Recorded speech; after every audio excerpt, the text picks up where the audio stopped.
Fala galera, boa tarde, estamos aqui para gravar mais um vídeo e o tema que eu queria trazer para vocês hoje aqui é falar um pouco sobre a Septuaginta e em relação aos cristãos. Bom, esses dias atrás aí eu estava assistindo uma live do Isaías Navi e o professor Rafael Rocha, que eles estavam fazendo uma live lá no canal do Isaías e eles estavam falando sobre Isaías 7:14. Bom, e aí eles entraram no tema da Septuaginta, enfim, texto hebraico. E no final da live, o Isaías ele fez uma pergunta interessante. Ele perguntou se a Septuaginta,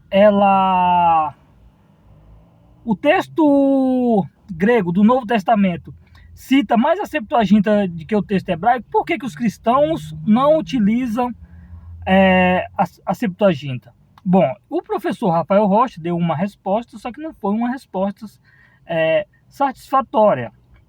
Bom, é o seguinte, por que os nós temos que fazer uma pergunta.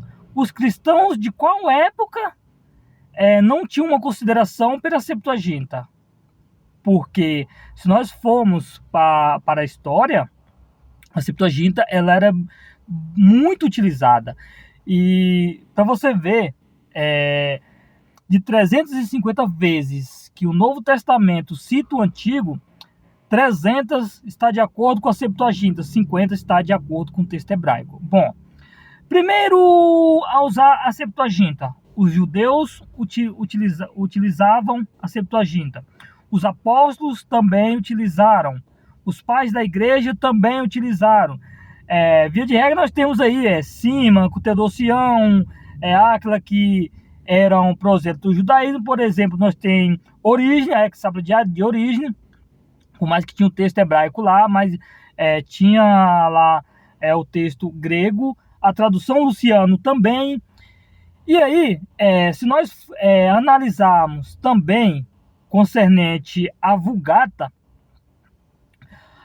quando o Papa Damas ele pediu para Jerônimo corrigir a Vulgata, porque Jerônimo ele não fez tradução integralmente da Vulgata, ele revisou a maioria dos textos, porque a Vulgata já existia, chamado de Vetus Latina. Então Jerônimo fez uma revisão utilizando o texto hebraico também. É por isso que teve aquela treta lá entre ele e Agostinho, alguns textos, enfim. E a igreja, ela não aceitou o trabalho de Jerônimo logo no início, porque era a Vetus Latina, ela é baseado na Septuaginta. Jerônimo fez o trabalho dele dando uma ênfase em cima do texto hebraico. E aí a igreja, ela só foi aceitar o trabalho de Jerônimo com o Papa Clemente. É por isso que existe a Vulgata Clementina, porque estavam existindo variantes, e aí eles chegaram a um consenso que o texto de Jerônimo tinha que ser reunido e ter sido para ser trabalhado, e aí nasceu a nova Vulgata Clementina. Só que aí eles não aceitaram. E aí que está um grande tema, porque existe todo um contexto por trás disso. Por exemplo, a Septuaginta é uma tradução. O texto hebraico é a língua original do qual foi escrito o Antigo Testamento, poderíamos assim dizer. E aí a ênfase era em cima do texto hebraico. Até 1948, o texto massorético era um texto considerado como um texto inerrante. Depois de 1947, para ser bem preciso, esse dogma caiu, mas esse dogma ele persiste ainda até hoje.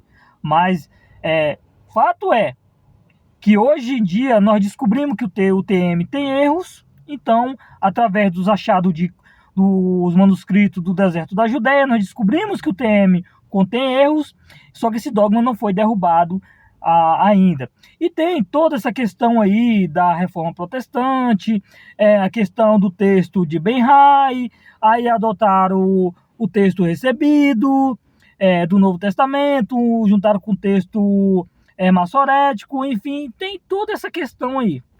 Mas os cristãos, de antigamente, eles davam uma preferência pela Septuaginta, sim. Hoje, não. A maioria, não. Mas já é analisado isso entre nós estudiosos, a gente não tem preferência pelo texto. Para que fique bem claro, né? E hoje vamos ficar por aqui e até a próxima. Tchau, tchau.